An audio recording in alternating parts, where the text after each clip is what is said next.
Welcome, everyone. It's Mad, and today we are going to talk about Max Mondays for the 10th through the 17th, which is Excadrill, who is by far the best ground per pound Pokemon, and I'll explain why. First, let's go through the Max Monday schedule. We have Drilbur March the 10th through the 17th.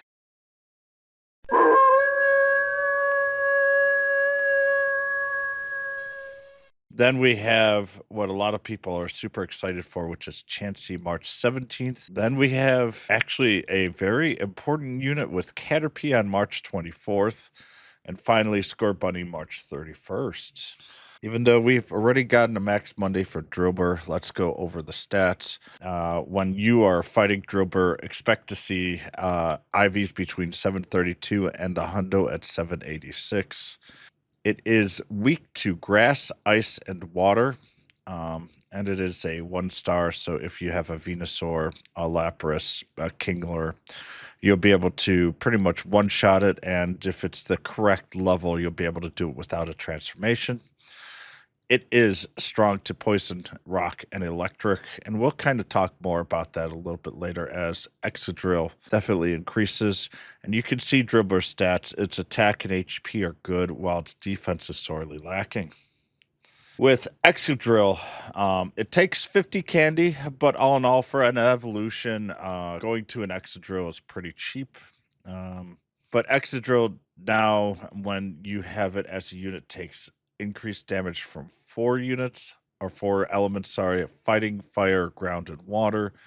The good news is these aren't the most important types. Fire and water might be a little bit annoying overall, but ignoring that, what we could at least talk about is what Excadrill is strong to. Excadrill takes reduced damage from Bug, Dragon, Fairy, Flying, Normal, Psychic, and Steel.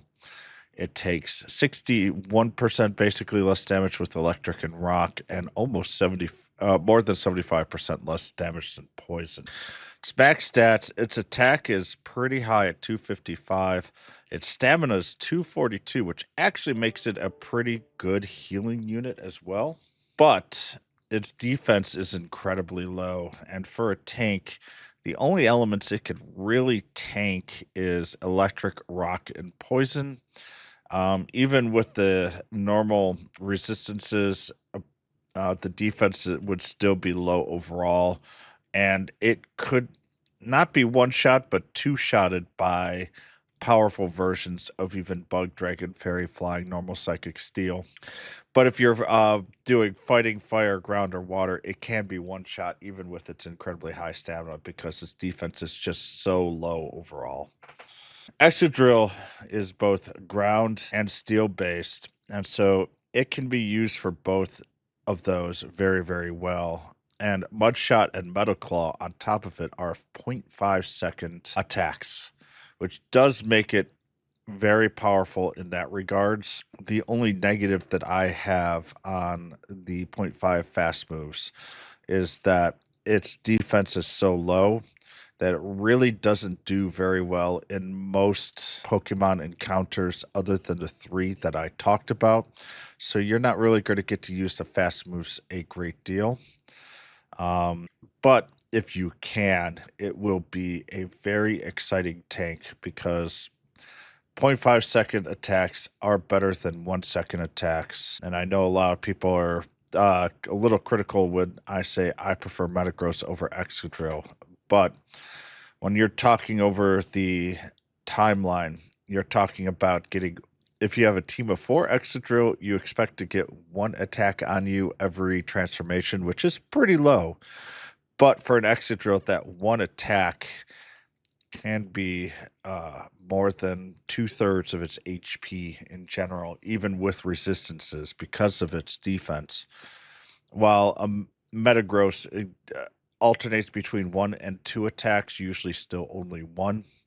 And with that, it has such a higher defense that the shields will still be able to absorb, or Excadrill, the shields really aren't worth it for the most part in general. So I've been talking about them. Let's go ahead and do the damage capability with ground.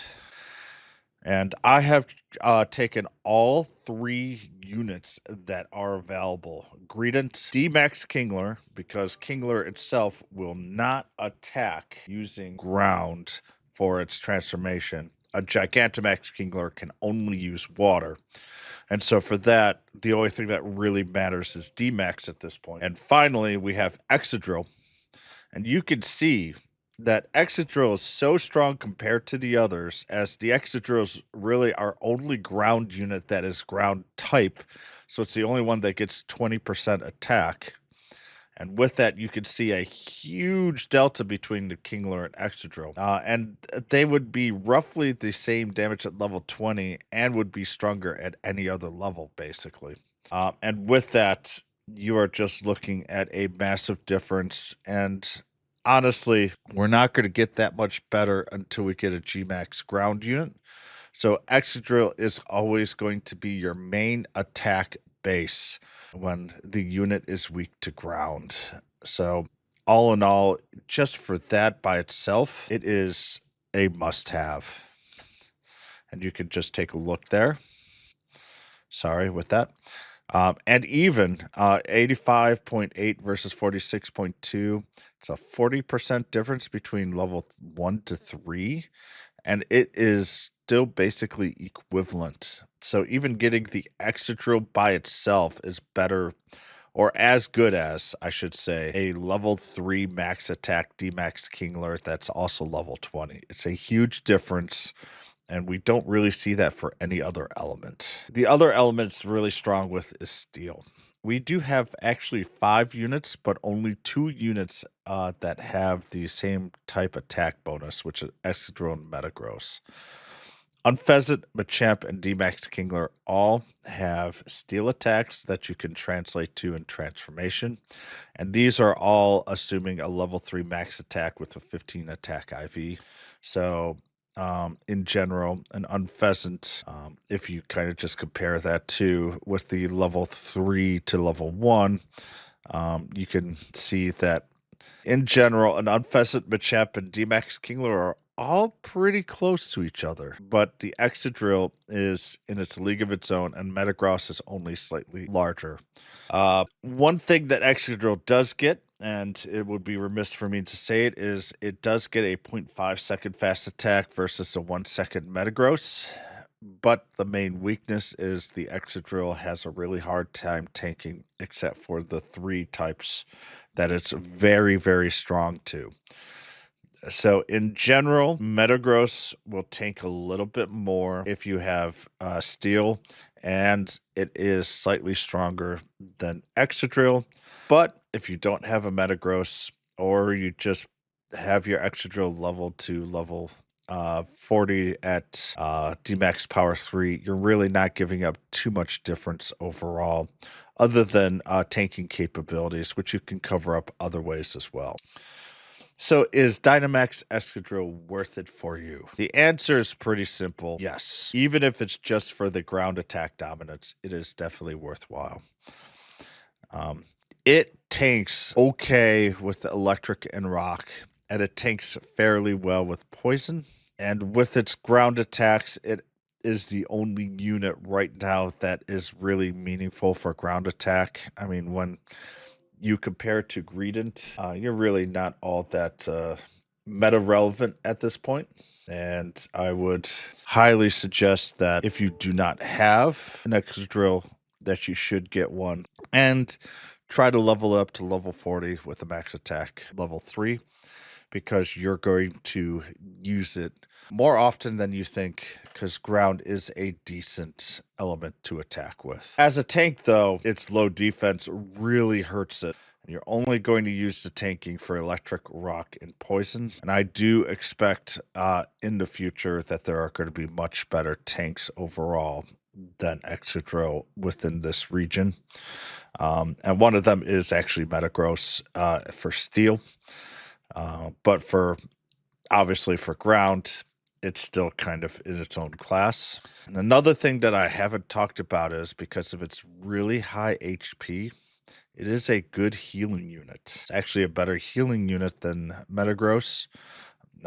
And until Chansey, it was well within the meta, and the week after, Chansey's going to kind of create its own little healing meta. But I have a lot more to say about that there. And I'll wait for the Chansey Max at that point. With that, that's all I really have to talk about for Excadrill. This is one of those where if you don't have it right now, it's a must have. I highly suggest that you look for an attack and HP high IVs. And the defense you could take as you will. Quite honestly, a high IV defense and a low IV difference doesn't really matter because the defense is so low. But with its HP and attack, you can eke out a little bit more damage overall with it. And that's where I would be spending my IV hunts if possible. With that, I hope you guys enjoy. Good luck. If you enjoy these videos, please give me a like and or subscribe. And you can also follow me on Twitch at twitch.tv/MattGuru. When I am live, which I usually put on my title, I'll be happy to answer any Pokemon Go questions that you may have. But more importantly, with that, as always, I promise to get better next time. Thank you and have a great day.